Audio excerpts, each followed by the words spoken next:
12ஆம் வகுப்பு கணிதம் முழாண்டு தேர்வு நெருங்கிட்டு இப்போ நம்ம சொல்கிறது எல்லாமே என்னென்னா மெல்ல கற்கும் மாணவர்கள், அதாவது படிப்பில் கொஞ்சம் பின்தங்கிய மாணவர்களுக்கு மட்டும்தான் இது. மற்ற மாணவர்கள்லாம் அனைத்து கணக்குகளையும் படித்து அனைத்தையும் நல்லபடியாக எழுதி நல்ல மதிப்பெண் பெறணும். மதிப்பெண் எடுக்க சிரமப்படும் மாணவர்களுக்கு மட்டும்தான் இந்த விஷயங்கள். ஃபஸ்ட்டு நம்மளோட எய்ம் என்னென்னா 1 மார்க், ஒரு மதிப்பெண் இருக்குது இல்லையா, 1 மார்க் கொஸ்டின்ஸ் புக்கில் பின்னாடி இருக்கு இல்லையா, அதில் இருக்கக்கூடிய அனைத்து கணக்குகளையும் அவசியம் பார்த்தே ஆகணும். ஏன்னா 1 மார்க்கை பொறுத்த வரைக்கும் நம்ம மொத்தம் இருக்கிற 20 கொஸ்டினில் 15 எடுத்தாகணும். 15 கரெக்டாக எழுதுகிற மாதிரி எல்லா கொஸ்டினுக்கும் விடை தெரிகிற மாதிரி படித்து வச்சுக்கணும். முதல்ல நீங்கள் செய்ய வேண்டிய முதல் விஷயமே இதுதான். அடுத்ததாக கொஸ்டின் பேப்பரில் 2 மார்க்கு 3 மார்க்கு 5 மார்க் கொஸ்டின் இருக்குது இல்லையா, இது எல்லாத்தையும் ஒரு தடவை என்ன செய்கிறீங்க, கொஸ்டினை வாங்கினோடனே தெளிவாக வாங்கி எல்லாத்தையும் திரும்ப திரும்ப திரும்ப பாருங்கள். தேர்வு எழுதுறதுக்கு முன்னாடி நான் சொல்கிறது எல்லாத்தையுமே என்ன செய்றீங்க, ஒரு தடவை தெளிவாக பார்க்குறீங்க. தெரியுதோ தெரியலையோ எல்லா கொஸ்டினையும் ஒரு தடவை படித்து பார்க்குறீங்க. அப்படி படிக்கும்போது ஒரு சில கேள்விகளுக்கு விடை கேள்வியிலே இருக்கும். எப்படி, நிறுவுக, சரிபார்க்க அப்படின்லாம் சில கொஸ்டினில் இருக்கும். அதுக்கெல்லாம் என்ன செய்யணும், அந்த கொஸ்டின் எந்த கொஸ்டின் கேட்டிருக்காங்களோ அந்த கொஸ்டின் நம்பரை எழுதி நிறுவப்பட்டது, சரிபார்க்கப்பட்டது அப்படின்னு எழுதணும்.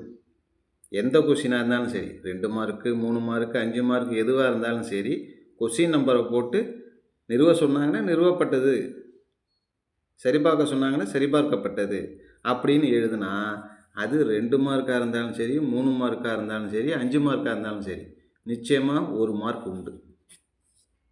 ஒரு கொஸ்டினை பொறுத்த வரைக்கும் நிச்சயமாக ஒரு 5 நிறுவப்பட்டது சரிபார்க்கப்பட்டது கொஸ்டின் இருக்கும். 5க்கு மேலே இருக்கிறதுக்கும் வாய்ப்பு இருக்குது. ஏற்கனவே 1 மார்க்கில் ஒரு 15 1 மார்க்கு, இதில் குறைஞ்சது ஒரு 5 வரும்னு வச்சுக்கோம். அப்போ நமக்கு கிடைக்கிற மார்க் எவ்வளோன்னா 20 மார்க் கிடச்சிருச்சு. சரி, அடுத்ததாக என்ன செய்யலாம், இது சென்ற வருட கொஸ்டின் பேப்பர். இதில் அந்த 30வது கணக்கு இருக்குல்ல, கம்பல்சரி கொஸ்டின், இது நிச்சயமாக எழுதி ஆகும். அதனால் இதில் இந்த 30வது கணக்கை பார்த்தீங்கன்னா ஒருதள வெக்டர்கள் என நிறுவுக கொடுத்துருக்காங்களே, நீங்கள் என்ன செய்யலாம்னா கொஸ்டின் நம்பரை போட்டு 30 அப்படின்னு எழுதி ஒருதள வெக்டர்கள் என நிறுவப்பட்டது அப்படின்னு எழுதினாலே உங்களுக்கு என்னென்ன 1 மார்க்கு கிடைக்கும். இதே கொஸ்டின் பேப்பரில் வினாயன் 42 ஆவண்ணா கணக்கு, அதோட நியமப்பாதை 2x² என காட்டுக அப்படின்னு கொடுத்துருக்காங்க. வினா எண்ணை எழுதி 42 ஆவண்ணான்னு போட்டு இந்த ஆன்சரை எழுதி என காட்டப்பட்டது அப்படின்னு எழுதுனா அதுக்கு ஒரு மதிப்பெண்.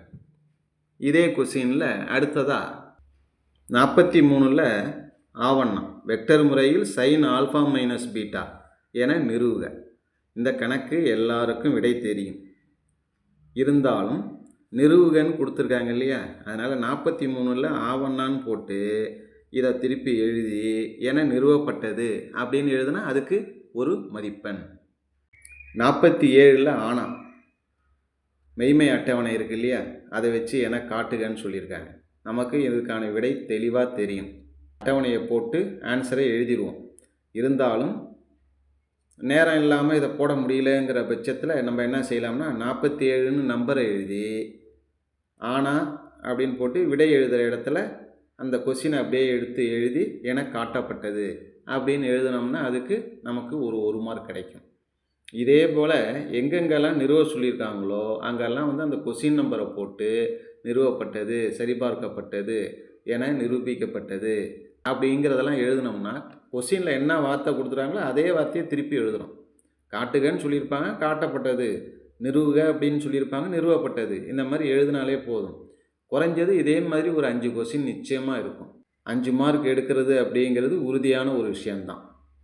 அடுத்தது வெக்டர் இயற்கணிதத்தில் நமக்கு இந்த கணக்கை அடிக்கடி போட்டு நல்லா மனப்பாடமே பண்ணி வச்சுருப்போம். இந்த 4 கணக்கும் என்னது, sin alpha minus beta equal to sin alpha cos beta minus cos alpha sin beta. இதேமாரி 4 கணக்குக்கும் 4 ஆன்சர் வரும். 4த்துக்கும் படத்தை போட்டு அதுக்கான விடையை நம்ம எழுதியிருப்போம். 5 மார்க் கொஸ்டினில் இந்த 4த்தில் ஒரு கொஸ்டின் கேட்குறதுக்கு வாய்ப்பு இருக்குது. 5 மார்க் இதுக்கு கிடைக்கும். ஏற்கனவே 20 மார்க் வந்துட்டால் 20ஓட ஒரு 5 சேர்த்துங்க, 25 மார்க். நிச்சயமாக 25 மார்க்கு கிடைச்சிரும். அடுத்ததாக வெக்டர்லேயே எடுத்துக்காட்டு 6.7 பக்கம் 248 இருக்குது. ஒரு முக்கோணத்தோட நடுக்கோடுகள் ஒரு புள்ளி வழி செல்லும் அப்படிங்கிற கணக்கு. இதுவும் நீங்கள் அடிக்கடி எழுதியிருப்பீங்க. இந்த கணக்கையும் நல்லபடியாக பார்த்து வச்சுக்கிங்க. பயிற்சி 6.5ல் 2, 3, 4, 5 இதுலேருந்து ஒரு 2 மார்க் கொஸ்டின் கேட்குறதுக்கு வாய்ப்பு இருக்குது. இதுலேருந்து ஒரு 2 மார்க் கொஸ்டின் கேட்பாங்க. அதே நேரத்தில் பயிற்சி 6.7ல் எல்லா கணக்கையும் பார்த்துக்கணும். அந்த கணக்குலேருந்து ஒரு 5 மார்க் கொஸ்டின் உண்டு, அதையும் பார்த்துக்கங்க.